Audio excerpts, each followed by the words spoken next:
can go, if you want, you can go up.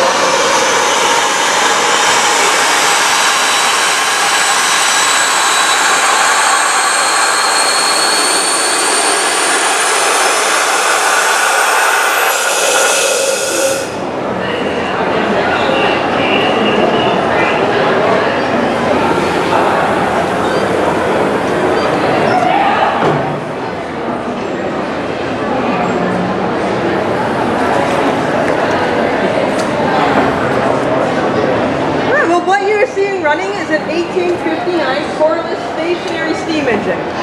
Now you can imagine this working, the way it would work is it would have a belt attached to the wheel. Now the belt would have been about 4 feet wide, about 2 inches thick, would have ran all the way around this wheel, usually to another building and then attached to a wheel about half this size.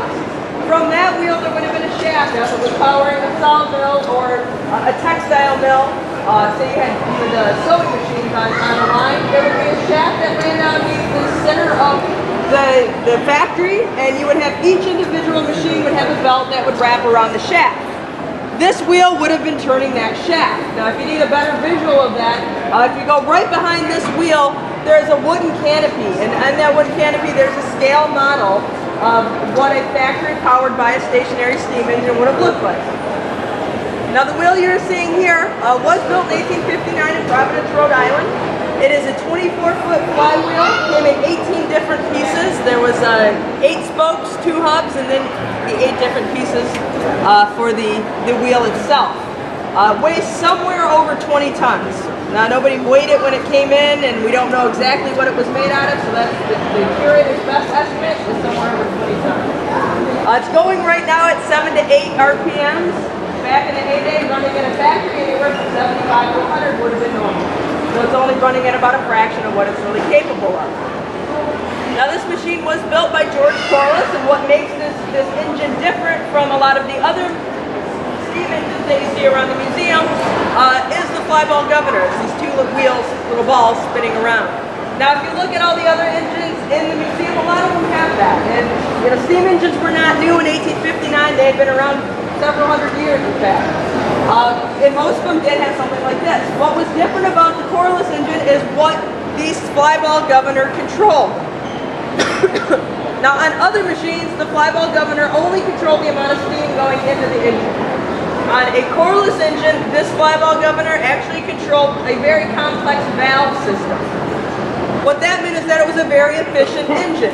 When you were starting the engine up, you would need the valves to be open longer. You needed to get that wheel moving so that the valves would stay open for the full amount. Once you started getting the wheel going and you had 20 tons moving, you could really go off a lot of momentum. You didn't need as much steam going into the engine.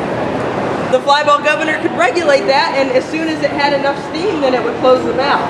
Made it a very fuel-efficient engine. You didn't use as much steam or need to heat up as much water to get that steam, as well as made it a very smooth operating machine. You could add 100 machines onto your line or take 100 machines off of them, and it would only vary by a few RPMs. Very important, especially if you're running a textile mill, because any variation in the speed of the wheel would come out and make the faster. So this was a very popular, very popular engine because of those features on it. Now, to tell you a little bit about George Corliss was a man much like Henry Ford. He was a self-taught man. He never really had any formal schooling in engineering or designing steam engines. He actually ended up working for his parents. They owned a they owned a general store, so he ended up working out in the retail business. And one time he was looking at shoes, and he kind of got an interest in how shoes were made. He ended up designing a machine that would sew the boot of the shoe to the sole, almost like a sewing machine.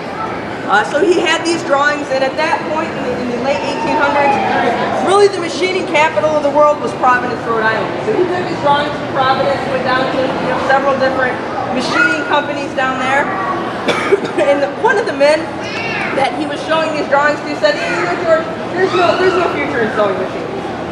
Why don't you scrap that idea for your sewing machine, and why don't you come work for me? So he did. He went to work for him as a draftsman. A few years later, really just 4 years later, he would end up owning half of that company, and eventually that company would become the George Corliss Steam Engine Company. So a very good businessman, really could pick up things like Henry Ford did, learning by doing. That's how George Corliss was, and that's how he learned all about designing steam engines. Now by 1859 he had built about 250 of these type of engines, and as a way to really get people to buy them, he had a couple different options. Obviously you could buy the steam engine right out from the factory, buy it outright. Usually they cost around $10,000. He also gave you a second option, and really as a way to entice factories that already had steam engines that were very efficient. You know, they were running the factory just fine. As a way to entice them to change over to his system, he would offer to install the engine free of charge. All of his men would come out, get it all set up at your factory. All you had to agree to was 5 years of fuel savings. Just the amount of fuel, money that you saved from fuel is what you gave to George Corliss. I know several of the companies that really did decide to do it that way ended up paying more than almost double of what the engine would have cost outright. In fact, one company we know of that chose to go that route ended up paying over $19,000 for an engine that would have cost just around $10,000 at that time. So he was a very good businessman in some respects. In his salesmanship, he was great. In other areas, such as kind of teaching people his secrets and how to run his company, he was not so great. He really liked to keep things to himself, was a very private man. In fact, all of his patents that he received were all kept in his name, not in his company. That's great as long as you're running the company, but when you pass away and there's nobody to take over, there's really no way your company can survive. So after his death in 1888, the George Corliss Company quit making steam engines. Now this is the only Corliss steam engine that we know of that was actually built by the Corliss Company during his lifetime. There were other Corliss style engines built that are still around today, but those are, I guess, like we would call it the generic kind of Corliss. It was built by other companies and not by George Corliss and his company on his own. Now this wheel that we have here, the engine that we have here, was in Providence, Rhode Island. It was operating from 1859 up into the mid-20s when Henry Ford decided he wanted a Corliss engine for his museum and went out looking for one. It was actually still operating a mill, several different mills. And he bought it and replaced the power source with a much more modern power source and brought it here to the museum, where it's been operating pretty much on a continual basis since 1935. We do operate it twice a week. You're here at a very good time. We operate it on Saturdays and Sundays at 1:30, and a few other select days throughout the year. So you're catching it at a great time to be able to see this actually up and operating. But do have a look around. It's a pretty amazing wheel to see how well balanced it is, and especially for the tool making that they had at the time. So do take a look around, have a look at the other engines. If you have any questions as you're looking around, feel free to come back and ask. We'll be happy to try to answer it for you. I'd like to see the lathe that cut that sucker. Yeah, it's, I can't imagine. Very good. Thank you. Yeah, I can see the flyball weight. When that sucker, you know, goes out, it changes. When it drops down, those two bars, they made one larger one. It would trip. In other words, you see how when she goes to this end, it's like a step. You'll see how she wants to come up. Well, it would trip it down, so that would stop. And then the rod has got a nut on the back, so she would stop. And then when she come back, she pull it all the way to the back to reset. Was not weighed when it came in. Don't know what kind of metal it's made of. Yes. Yeah, it's a very well balanced wheel. For the technology that they had to make it, it's quite So the other Corliss where you're rotating off the center, is that after? Yes.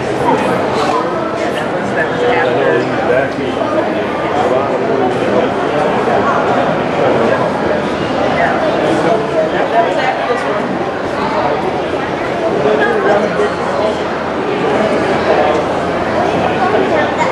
Yes, it was belt grips. Go back up? Oh, sorry. Yeah, very, very thick, usually leather, depending on what part of the country you're operating, whatever is available.